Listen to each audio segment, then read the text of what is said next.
Un herbier est une collection de plantes séchées et pressées entre des feuilles de papier qui sert du support physique à différentes études sur les plantes, comme la description, l'identification ou la classification. Les herbiers n'aiment ni l'humidité ni les lumières agressives et apprécient une température constante. C'est pourquoi un local leur est spécialement dédié.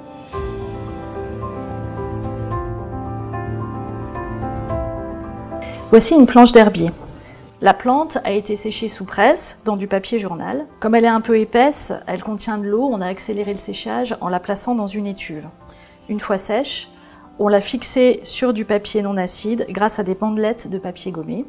Et puis on a joint son étiquette sur laquelle il y a toutes les informations données par le récolteur, la date de récolte, le lieu de récolte, etc. Une planche d'herbier, c'est bien la plante et son étiquette. Si on n'a pas les deux, on ne peut pas parler de planche d'herbier. Pour chaque nom de plante, il existe une planche de référence. C'est une sorte d'étalon du nom, appelé type. Depuis 1953, les botanistes qui décrivent une plante réalisent une planche d'herbier qui est alors conservée et visible dans un herbier. C'est le cas de cette planche, c'est elle qui témoigne du nom d'Anthurium barrieri.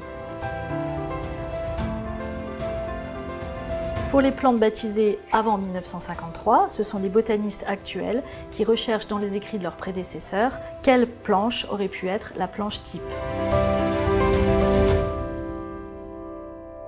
Cette planche d'herbier a été emballée dans un grand sac plastique avant d'être congelée pour tuer les larves et les insectes qui auraient voulu la manger.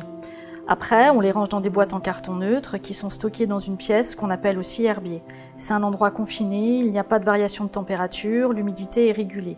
Lorsque les congélateurs n'existaient pas, on utilisait des produits chimiques. Regardez cet herbier, il date du XVIIe siècle.